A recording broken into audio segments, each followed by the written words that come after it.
Assalamualaikum warahmatullahi wabarakatuh. Perkenalkan, nama saya Tarisya Aprilia dari kelas TBI 2B, Tadris Bahasa Inggris, Fakultas Tarbiyah dan Tadris dengan NIM 2011230040, mata kuliah Psikologi Pendidikan dengan dosen pengampu Dita Lestari MPSI.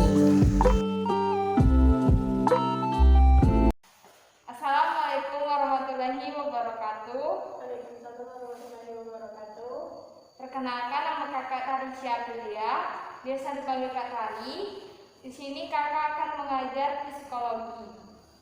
Materi yang kita pelajari hari ini yaitu perbedaan gaya belajar pada anak. Gaya belajar merupakan konsisten yang ditunjukkan individu untuk menyerap informasi, mengatur, mengolah informasi tersebut dengan mudah dalam proses penerimaan. Kemampuan seorang memahami dan menyerap pelajaran sudah pasti berbeda-beda tingkatannya.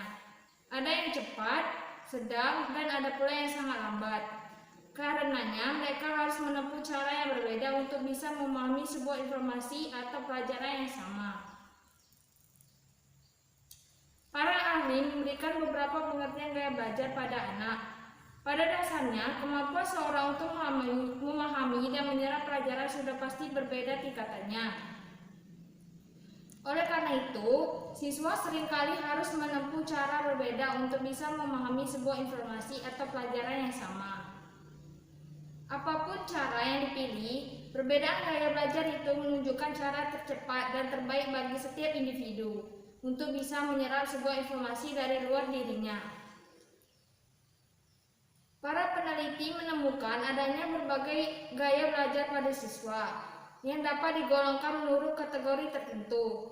Siswa berkesimpulan bahwa setiap siswa belajar menurut cara sendiri yang disebut gaya belajar. Yang kedua, siswa dapat menemukan gaya belajar itu dengan instrumen tertentu. Dan yang ketiga, kesesuaian gaya mengajar dan gaya belajar mempertinggi efektivitas belajar. Informasi tentang adanya gaya belajar yang berbeda-beda mempunyai pengaruh atas kurikulum dalam proses belajar mengajar. Masalah ini sangat kompleks, sulit, dan memakan waktu yang banyak.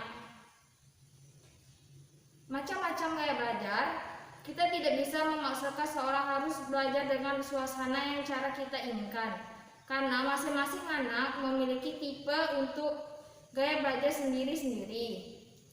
Dan kemampuan anak dalam menangkap materi dan pelajaran tergantung dari gaya belajarnya. Banyak anak menurun prestasi belajarnya di sekolah karena di rumah anak dipaksa belajar tidak sesuai dengan gayanya. Anak akan mudah menguasai materi pelajaran dengan menggunakan cara belajar mereka masing-masing.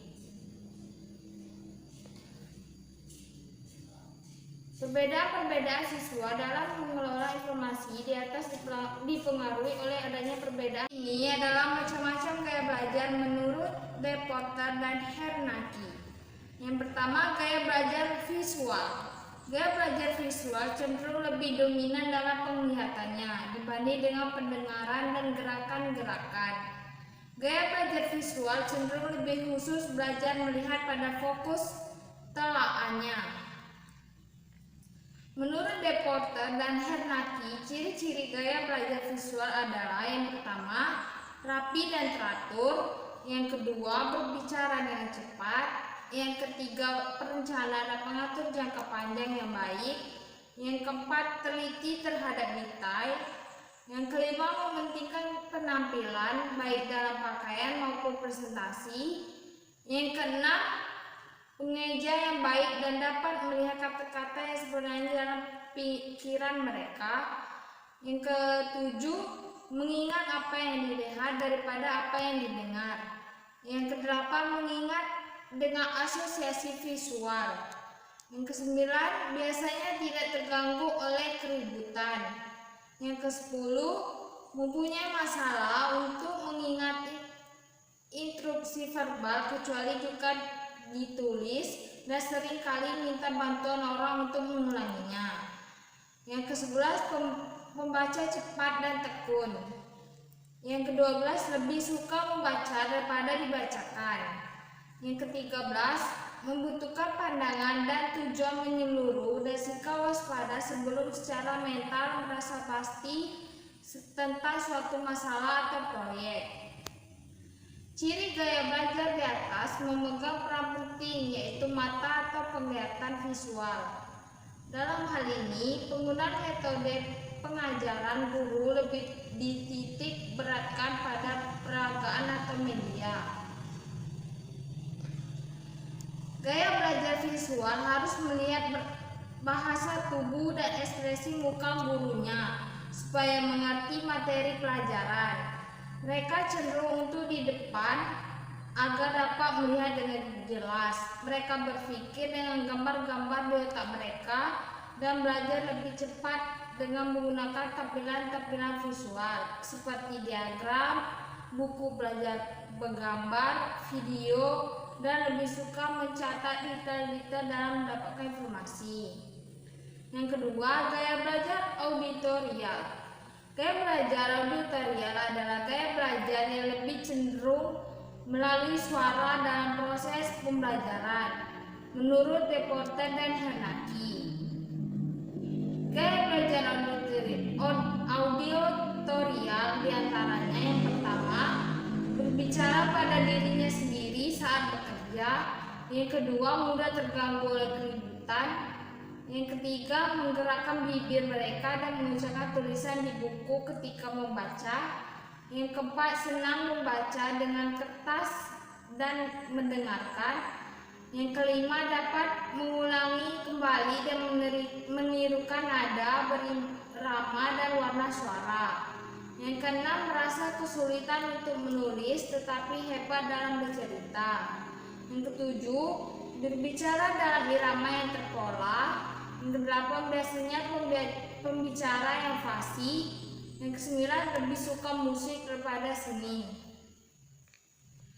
Ciri-ciri gaya belajar tersebut dapat disimpulkan: siswa mempunyai gaya belajar auditorial dapat belajar lebih cepat dengan menggunakan diskusi verbal dan mendengarkan penjelasan guru.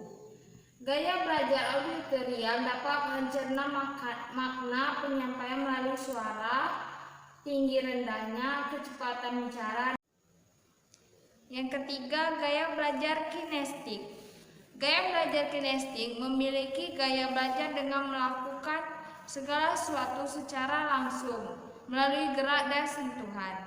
Menurut reporter dan Hernaki, belajar kinestik diantaranya berbicara dengan perlahan. Yang kedua, menanggapi perhatian fisik. Yang ketiga, menyentuh orang untuk mendapatkan perhatian mereka. Yang keempat, berdiri dekat ketika berbicara dengan orang. Yang kelima, selalu berorientasi pada fisik dan banyak bergerak. Yang keenam, mempunyai perkembangan awal otot-otot yang besar. Yang ketujuh, belajar melalui manipulasi dan praktik. Yang delapan, menghafal dengan cara berjalan dan melihat. Yang kesembilan, menggunakan jari sebagai petunjuk ketika membaca. Siswa yang mempunyai gaya belajar kinestik belajar melalui gerak, menyentuh, dan melakukan. Siswa seperti ini sulit untuk duduk berjam-jam karena keinginan mereka untuk beraktivitas dan bereksplorasi sangat kuat. Sehingga proses belajar dan gaya belajar seperti ini harus melakukan gerakan dan sentuhan. Ketika jenis gaya belajar tersebut memiliki ciri-ciri dominan dalam melakukan suatu kegiatan, begitu pula dengan gaya belajar siswa. Terlihat adanya ciri-ciri dominan dalam suatu proses kegiatan pembelajaran sehingga dapat mencapai hasil maksimal. Gaya belajar siswa menurut David Cobb. Gaya belajar siswa atau student learning style dapat diartikan sebagai karakteristik kognitif, afektif, dan perilaku psikologis seorang siswa tentang bagaimana dia memahami sesuatu, berinteraksi, dan merespon lingkungan belajarnya yang bersifat unik dan relatif stabil. Dalam berbagai literatur tentang belajar dan pembelajaran, kita akan menjumpai sejumlah konsep tentang gaya belajar siswa. dan salah satunya adalah gaya belajar sebagaimana dikemukakan oleh David Koch, salah seorang ahli pendidikan dari Amerika Serikat yang mempopulerkan teori belajar experiential learning. Koch mengklasifikasikan gaya belajar siswa ke dalam 4 kecenderungan utama. Yang pertama, concrete experience atau CA. Siswa belajar melalui perasaan atau feeling dengan menekankan segi-segi pengalaman konkret, lebih mementingkan relasi dengan sesama dan sensitivitas terhadap perasaan orang lain. Siswa melibatkan diri sepenuhnya melalui pengalaman baru. Siswa cenderung lebih terbuka dan mampu beradaptasi terhadap perubahan yang dihadapinya. Yang kedua, abstract conceptualization atau AC. Siswa belajar melalui pemikiran atau thinking dan lebih berfokus pada analisis logis dari ide-ide, perencanaan sistematis dan pemahaman intelektual dari situasi atau perkara yang dihadapi. Yang ketiga, reflective observation atau RO. Siswa belajar melalui pengamatan atau watching.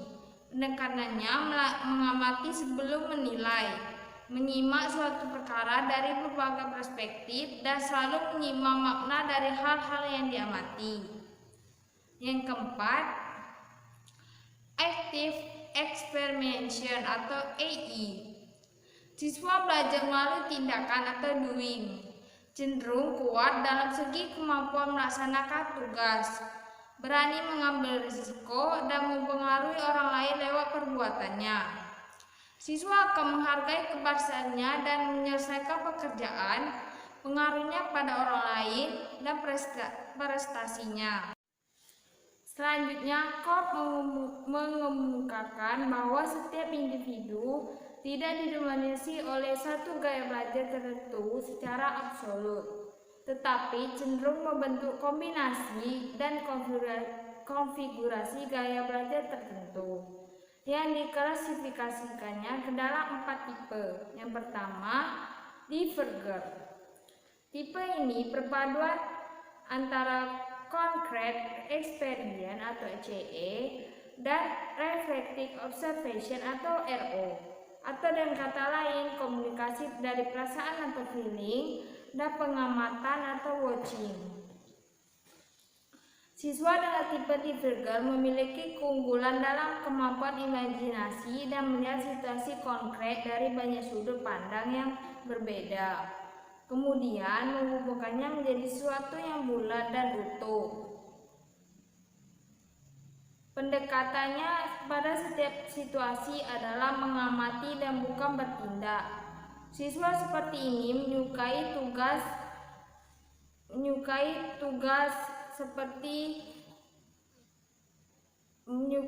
belajar yang menuntunnya untuk menghasilkan ide-ide dan gemar mengumpulkan berbagai informasi. Menyukai isu tentang kesejahteraan, budaya, sejarah, dan ilmu-ilmu sosial lainnya. Mereka biasanya lebih banyak bertanya dan peran dari fungsi guru yang cocok untuk menghadapi siswa tipe ini adalah sebagai motivator. Yang kedua, asimilator.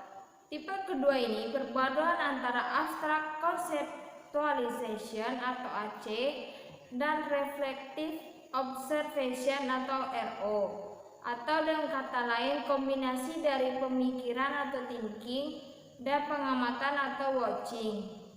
Siswa dengan tipe asimilator memiliki keunggulan dalam memahami dan merespon berbagai saja informasi serta mengorganisasikan dan merangkumkannya dalam satu format yang logis, singkat, dan jelas. Biasanya siswa tipe ini cenderung lebih teoritis, lebih menyukai bekerja dengan ide serta konsep yang abstrak daripada bekerja dengan orang. Mata pelajaran yang diminatinya adalah bidang sains dan matematika. Mereka biasanya lebih banyak bertanya peran dan dari fungsi yang guru yang cocok untuk menghadapi siswa tipe ini adalah sebagai expert. Yang ketiga, configure. Tipe ini berpaduan antara abstract conceptualization atau AC dan reflective observation atau RO. Atau dengan kata lain kombinasi dari berpikir thinking dan berbuat atau doing. Siswa mampu merespon terhadap berbagai peluang dan mampu bekerja secara aktif dalam setiap tugas yang terdefinisikan secara baik. Siswa gemar belajar bila menghadapi soal dengan jawaban yang pasti dan segera berusaha mencari jawaban yang tepat. Dia mau belajar secara trial dan error hanya dalam lingkungan yang dianggapnya relatif aman dari kegagalan. Siswa dengan tipe configure unggul dan menemukan fungsi praktis dari berbagai ide dan teori. Biasanya mereka punya kemampuan yang baik dalam pemecahan masalah dan pengambilan keputusan. Mereka juga cenderung lebih menyukai tugas-tugas teknik atau aplikatif. Dia cenderung tidak emosional dan lebih menyukai bekerja yang berhubungannya dengan benda daripada manusia. Masalah sosial atau hubungan antar pribadi. Mata pelajaran yang diminati adalah bidang IPA dan teknik. Mereka biasanya lebih banyak bertanya peran dari fungsi guru yang cocok untuk menghadapi siswa tipe ini adalah sebagai coach yang dapat menyediakan praktik terbimbing dan dapat memberikan umpan balik yang tepat. Yang keempat, akomodator. Tipe ini berpaduan antara concrete experience atau CE dan active experiment atau AE. Atau dengan kata lain, kombinasi antara merasakan feeling dan berbuat atau doing. Siswa tipe ini senang mengaplikasikan materi pelajaran dari berbagai situasi baru untuk memecahkan berbagai masalah nyata yang dihadapinya.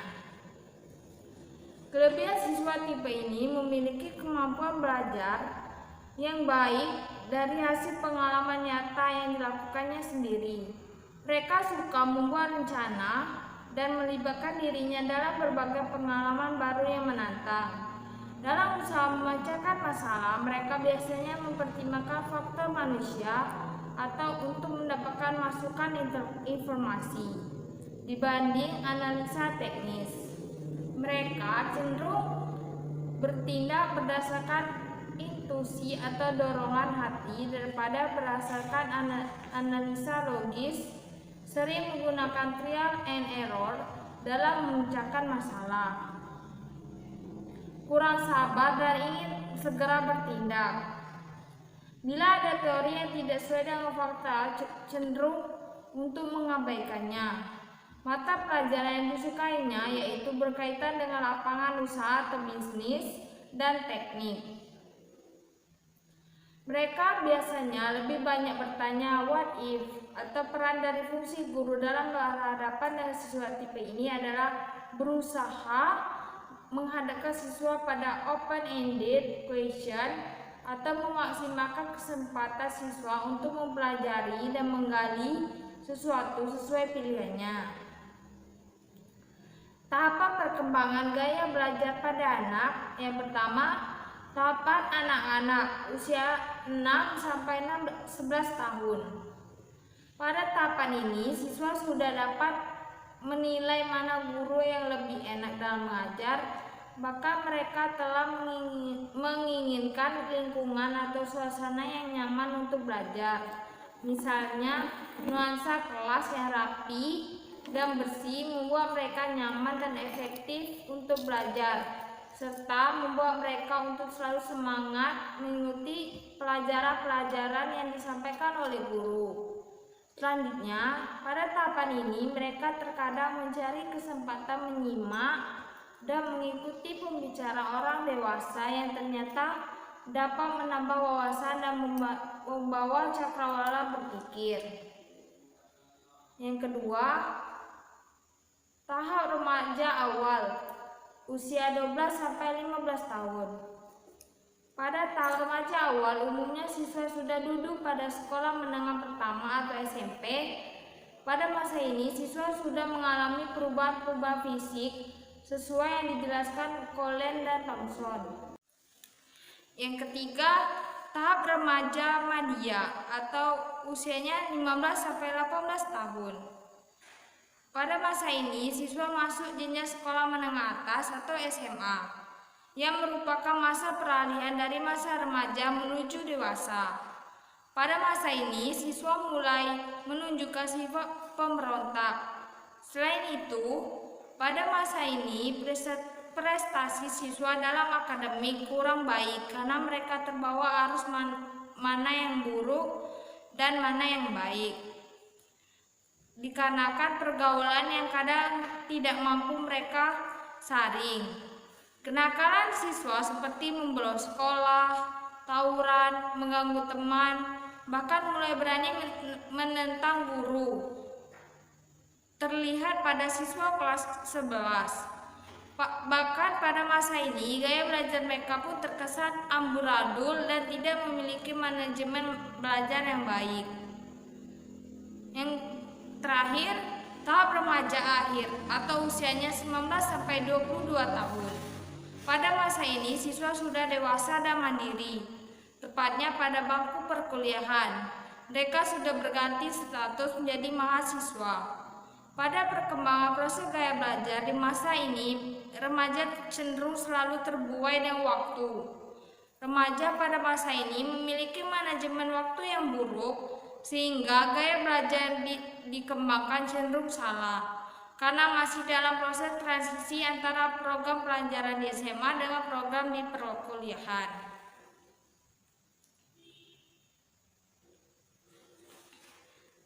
Kesimpulannya, gaya belajar adalah cara yang cenderung dipilih siswa untuk beraksi dan menggunakan perasaan-perasaan dalam menyerap dan kemudian mengatur serta mengolah informasi pada proses belajar. Ada beberapa macam gaya belajar menurut Deportes dan Hernacki.